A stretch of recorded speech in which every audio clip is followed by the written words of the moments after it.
नमस्कार. ललित विश्व चॅनलमध्ये आपलं सहज स्वागत आहे.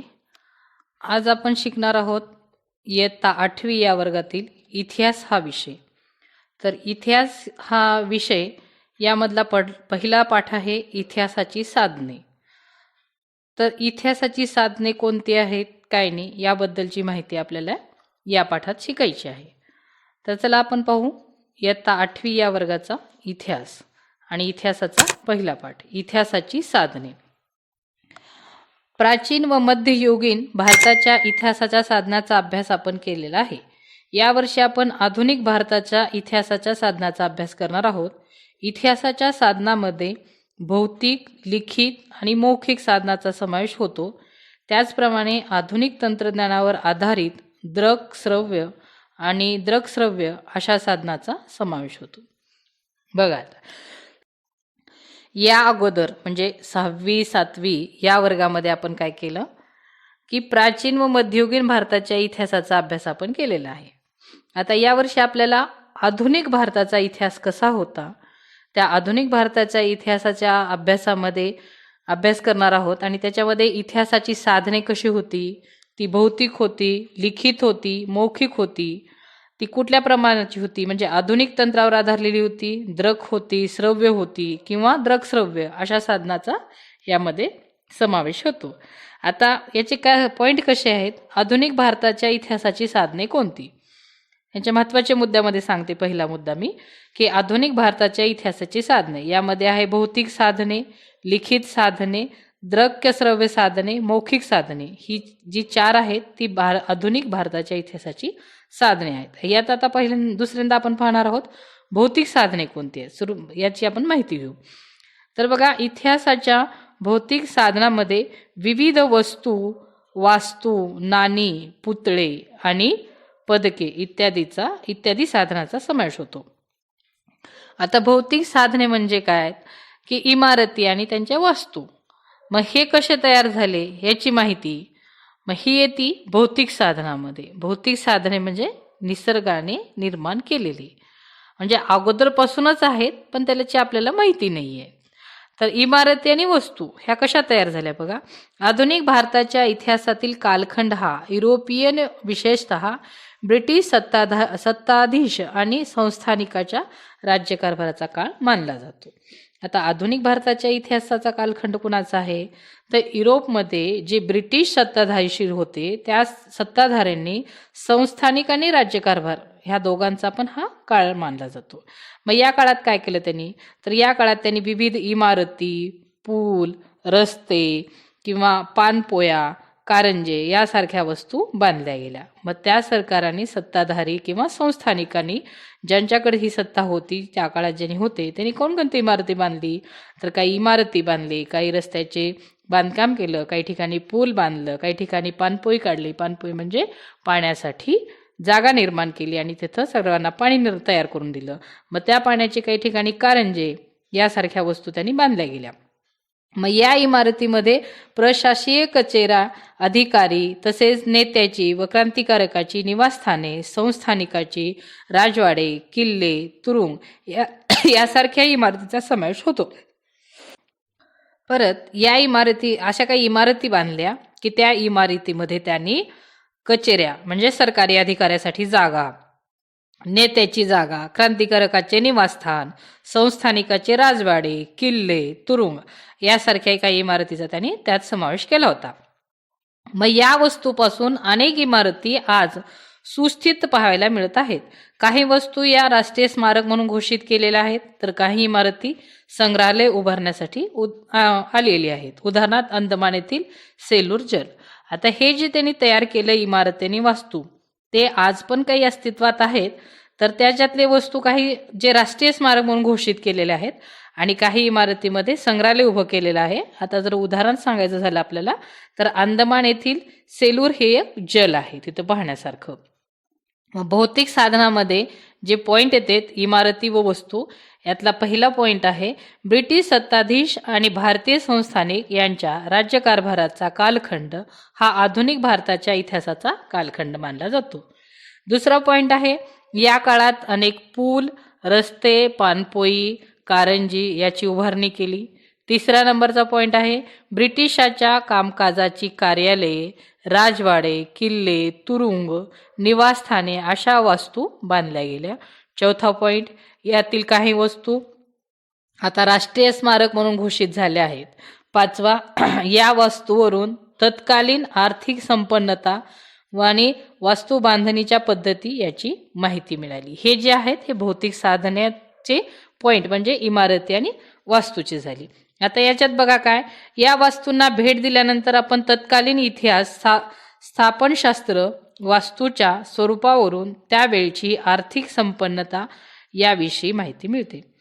आता अशा वास्तू ज्या आहेत बांधलेल्या, तिथं जर आपण भेट दिलं तर तत्काळ आपल्याला लक्षात येतं की इतिहासामध्ये कधी स्थापत्य झाले, ह्याचं स्वरूप काय आहे, हे सगळं, त्याच्यावर आर्थिक संपत्ती काय आहे, ह्याची संपन्नता याविषयी आपल्याला माहिती मिळते. जसं अंदमान येथील सेलूर जेलला भेट दिल्यावर स्वातंत्र्यवीर सावरकर यांच्या क्रांतिकार्याविषयी आणि मुंबईतील मनी भवनाला किंवा वर्धा येथील सेवाग्राम आश्रमाला भेट दिल्यानंतर गांधी युगाच्या इतिहासाविषयी माहिती मिळते. आपण कुठलंही ऐतिहासिक संग्रहालय पाहायला गेलं, किल्ले जर पाहायला गेले, तर तिथं काही ठिकाणी त्या किल्ल्याबद्दल शिवाजी महाराजांनी काय केलं ह्याची जशी आपल्याला माहिती मिळती, तशीच ही ह्या सेलूर जेलला गेल्यानंतर तिथं स्वातंत्र्यवीर सावरकरांनी काय केलं किंवा क्रांतिकारिकाचे कार्य काय आहेत हे मुंबईतील मनी भवनाला कळते, किंवा वर्धा येथे गेल्यावर सेवाग्रामाश्रमाला भेट दिल्यानंतर गांधी युगाच्या इतिहासाविषयी माहिती मिळते. हे जे ऐतिहासिक वस्तू आहेत ना, त्या ठिकाणी त्यांनी ते ऐतिहासिक साधने त्या राज्यातील त्या ठिकाणचे गांधीजींनी किंवा सावरकरांनी काय केले हे तिथे गेल्यानंतर आपल्या पटकन लक्षात येत असते. त्यानंतर पाहायचे आपल्याला पुतळे आणि स्मारके.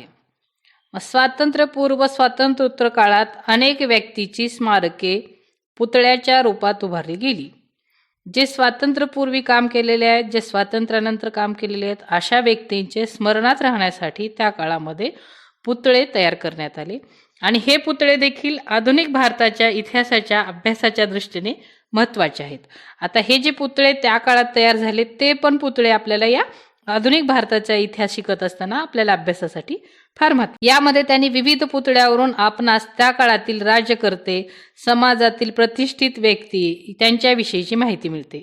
आता पुतळ्याच्या दर्शनी पाटीवर संबंधित व्यक्तीचे पूर्ण नाव, जन्म, मृत्यूची नोंद आणि त्या व्यक्तीचे थोडक्यात कार्य, जीवनपट याविषयीची माहिती मिळते. आता जेव्हा पुतळे स्थापन करण्याची सुरुवात केली तेव्हा त्या पुतळ्याच्या खाली त्यांनी काय केलं, त्या व्यक्तीचं पूर्ण नाव, त्याचा जन्म कुठे झाला, त्याचा मृत्यू कधी झाला आणि त्या व्यक्तीनं आपल्या देशासाठी काय कार्य केलं ह्याची थोडक्यात माहिती त्या जीवनपटावर लिहून मिळत होती. आता उदाहरणात पाहायचं झालं तर आपल्याला बघा, महात्मा ज्योतिबा फुले, लोकमान्य टिळक, डॉक्टर बाबासाहेब आंबेडकर यांच्या पुतळ्याप्रमाणे विविध घटनाच्या स्मृतिप्रत्यार्थ उभारलेली स्मारके सुद्धा संबंधित घटना, घटनाकाळ व त्या घटनेशी निगडीत व्यक्ती इत्यादीची माहिती देतात. आता एखाद्या ठिकाणी जर आपण गेलं, महात्मा ज्योतिबा फुले, लोकमान्य टिळक, डॉक्टर बाबासाहेब आंबेडकर यांच्या पुतळ्यामध्ये विविध घटनास्फूर्ती आणि त्यांची स्मारके आहेत, तिथं त्या घटनेचा काळ, त्यांनी काय केलं, त्याशी संबंधित काही घटना याबद्दलची माहिती आपल्याला त्या ठिकाणी मिळते, त्या व्यक्तीविषयी माहिती मिळते.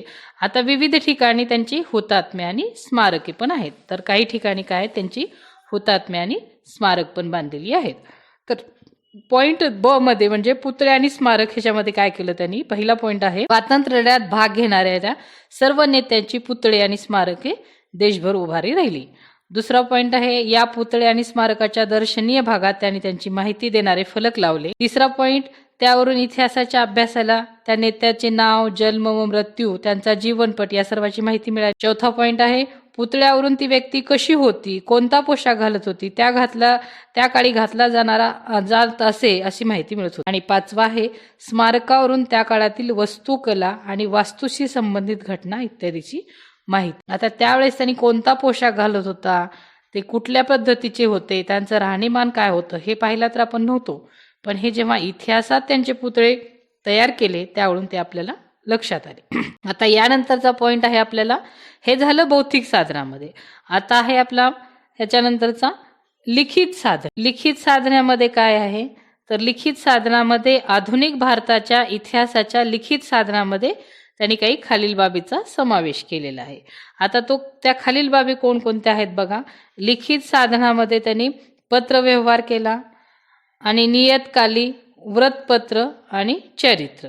मग आधुनिक भारताच्या इतिहासाच्या जे लिखित साधने आहेत त्याच्यामध्ये त्यांनी परदेशी व्यक्तीची नोंद केली, फॅक्टरी रेकॉर्ड्स ठेवले, पुस्तके आणि आत्मचरित्र हे पण त्याच्यामध्ये आले. मग आता त्याच्यात सुरुवातीला दिलेलं आहे व्रतपत्र व नियतकालीन. हे पाहून घेऊ आपण आता. व्रतपत्रामधून आपणास समकालीन घटनेविषयी माहिती मिळते. त्याचबरोबर एखाद्या घटनेचे सखोल विश्लेषण मान्यवरांशी. व्रतपत्रे व नियतकाली यामध्ये त्यांनी काय केलं, व्रतपत्रामधून आपणास समकालीन घटनेविषयी माहिती मिळते. जी घटना चालू आहे त्या घटनेत काय काय होतं हे आपण घर बसल्या ठिकाणी व्रतपत्रामधून, बातम्यातून पाहत असतो. आणि त्याचबरोबर त्यांनी काय केलं, त्याचबरोबर एखाद्या घटनेचे सखोल विश्लेषण, कुठली एखादी घटना आहे त्याचं सखोल विश्लेषण, मान्यवरांची मतांतरे म्हणजे मान्यवरांचे काही मत असतात, त्यांचे मताबद्दल काही अंतर असतं, ते पुन्हा अग्रलेख प्रसिद्ध होत असत. यामधून काय व्हायचं, त्यांचे मत मांडायचे, मतावर काहीतरी त्यांचा निर्णय असायचा, तो त्यांनी मांडायचा आणि हे पण त्या काळी त्यांचे अग्रलेख म्हणून प्रसिद्ध होत असत. आपल्याला त्या काळातील राजकीय, सामाजिक, आर्थिक, सांस्कृतिक घडामोडीची माहिती मिळते. त्यामुळं काय होतं, आपल्याला त्या काळातील त्यांची राजकीय कसं होतं, सामाजिक परिस्थिती कशी होती, आर्थिक परिस्थिती कशी होती आणि सांस्कृतिक घडामोडी याची सगळ्याची माहिती मिळते. व स्वातंत्र्यपूर्व काळात ज्ञानोदय, ज्ञानप्रकाश, केशरी, दीनबंधू, अमृत बझार पत्रिका यासारखे व्रतपत्र लोकजागृतीचे महत्त्वपूर्ण साधन होती. आता आपल्याकडे पण आजच्या काळात आहेत लोकमत, सकाळ, पुन्हा पुण्यनगरी, अशा अनेक प्रकारचे व्रतपत्र पेपर आपल्याकडे आहेत. पण आधीच्या काळामध्ये जे नावं होती ती थोडक्यात त्यांनी या ठिकाणी सांगितली. ती अशी आहेत. त्यांनी त्याच्यात दिलं होतं ज्ञानोदय, ज्ञानप्रकाश, केशरी, दीनबंधू, अमृत बाजार पत्रिका यासारखी व्रतपत्रे ही लोकजागृतीसाठी महत्त्वपूर्ण साधने होती. मग या व्रतपत्राद्वारे आपल्याला ब्रिटिश सरकारचे भारताविषयीचे धोरण व त्याचे भारतावरील परिणाम याविषयीचाही अभ्यास करता येतो. आता ह्या पेपरमधून जे काही छापलं जात होतं त्याच्यामधून ब्रिटिश सरकारचं भारताविषयी कोणतं धोरण आहे, त्यांनी भारतावर परिणाम करण्यासाठी काय काय परिणामी या विषयीचा अभ्यास करता येतो का, तर ब्रिटिश काळातील व्रतपत्रे हे केवळ राजकीय नव्हे तर सामाजिक प्रबोधनाचे साधन म्हणून काम करत होती. आता ह्याच्यामध्ये ब्रिटिश काळामध्ये जे पेपर चालू होते, जे वर्तमानपत्र चालू होते, ते केवळ राजकीय काम करत नव्हते तर ते सामाजिक प्रबोधनाचे साधन म्हणून पण काम करत होते. यामध्ये त्यांनी काही नावं सांगितलेली आहेत. त्याच्यामध्ये आहेत विष्णू शास्त्री चिपळूणकर याने निबंधमाला या मासिकेतून लोकहितवादी उर्फ गोपाळ हरी देशमुख यांनी प्रभाकर या साप्ताहिकेतून लिहिलेले शतपत्र या विविध सामाजिक व सांस्कृतिक विषयावरचे भाष्य केले. आता बघा यामध्ये काही नेत्यांनी आहेत, ते नेते जे आहेत त्याच्यात विष्णू शास्त्री चिपळूणकर यांनी काय केलं, निबंधमाला हे मासिक केलं, छापलं. त्याच्यातून दुसरे लोकहितवादी उर्फ गोपाळ हरी देशमुख यांनी या प्रभाकर या सप्ताहातून लिहिलेलं शतपत्र या विविध सामाजिक संस्कृतीच्या विषयावर भाष्य केले. त्यांनी त्यातून हे प्रबोधन करण्याचे काम केलेले आहेत. आता व्रतपत्रे व नियतकाली यातून काय माहिती मिळते आपल्याला, तर पहिले आहे समकालीन घटनेविषयी माहिती मिळते. दुसरं आहे त्या घटनेचे सखोल विश्लेषण होते. 3 घटनेतील विविध मत आणि 4 आहे संपादकाची अग्रलेखेतील मते आणि 5 आहे तत्कालीन राजकीय, सामाजिक, सांस्कृतिक घडामोडीचा आपल्याला अंदाज येतो. ही झाली व्रतपत्रे व नियतकालीन याच्यातून. आता स्वातंत्र्य पूर्वी काळातील जे व्रतपत्रे होती त्यांची नावे सांगते मी थोडक्यात. तर जे त्यांचे नाव आहेत ज्ञानप्रकाश, ज्ञानोदय 2, 3 दीनबंधू, 4 केशरी, 5 अमृत बाजार पत्रिका आणि 6 आहे प्रभाकर. मग ही जी आहेत ही व्रतपत्राची नावे आहेत. मग आता यामध्ये काय केलं त्यांनी की स्वातंत्र्यपूर्वी काळातील जी व्रतपत्रे होती त्यांची कार्य कोणकोणती होती, त्यांनी जे पेपर छापत होते त्या पेपरमधून त्यांनी कोणतं काम करत होतं, तर पहिलं त्यांचं काम होतं लोकजागृती व लोकशिक्षण. यामध्ये त्यांनी सुरुवातीला काय केलं, लोकजागृती केली आणि लोकांचं शिक्षण कसं होते सांगितलं. दुसरा याच्यातला पॉईंट आहे सरकारची धोरणे व त्यांची भारतावरील परिणाम दाखवून देणे. सरकार काय धोरण घेत आहे आणि त्याचा भारतावर काय परिणाम होतो. नंबर 3 आहे पाश्चात्य विद्याकला व मूल्य लोकांपर्यंत नेणे. 4 नंबर आहे अंधश्रद्धा, रूढी, परंपरा यावर टीका करून वैज्ञानिक दृष्टिकोनाचा विकास करणे. आणि 5 नंबर आहे भारतीय संस्कृती व सामाजिक घटनावर भाष्य करणे. 6 नंबर आहे विष्णू शास्त्री चिपळूणकर यांनी काय केलं, निबंधमाला या मासिकेतून तर लोकहितवादी प्रभाकर या साप्ताहिकातून लिहिलेल्या शतपत्रातून विविध सामाजिक सांस्कृतिक विषयावर त्यांनी लेखन केलं. हे जे सगळं झालं ते कशात झालं तर स्वातंत्र्यपूर्वीच्या काळात जे वृत्तपत्रे होती त्यामध्ये त्यांनी कार्य केलेलं आहे. आता यानंतर आपण पाहणार आहोत नकाशे व आराखडे. आता हे नकाशे व आराखडे कसे असतात हे पण पाहून घेऊ आपण. तर यामध्ये आहे नकाशे हे देखील इतिहासाचे महत्त्वाचे साधन मानले जाते. नकाशावरून आपणास शहराचे किंवा एखाद्या ठिकाणचे बदलणारे स्वरूप अभ्यासता येते. आता कसं झालंय, आता गुगलवर आपल्याला सगळीकडले नकाशा पाहता येतील, त्याच्यामुळे नकाशा वाचन हे कोणी करतच नाहीये.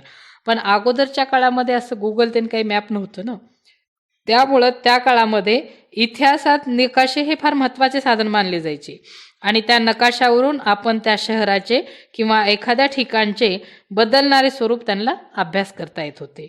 मग त्यासाठी त्यांनी काय केलं, ब्रिटिश काळात स्थापन झालेल्या सर्वे ऑफ इंडिया या स्वतंत्र विभागाने भारताच्या विविध प्रांताचे शहराचे शास्त्रशुद्ध पद्धतीने सर्वेक्षण करून नकाशे तयार करण्यात आली आहेत.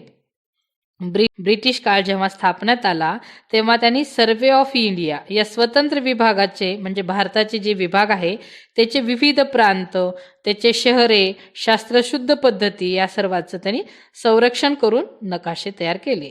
संरक्षण करणं म्हणजे सगळी माहिती मिळवली आणि त्याच्यानुसार त्यांनी ते नकाशे शास्त्रशुद्ध पद्धतीने तयार केले.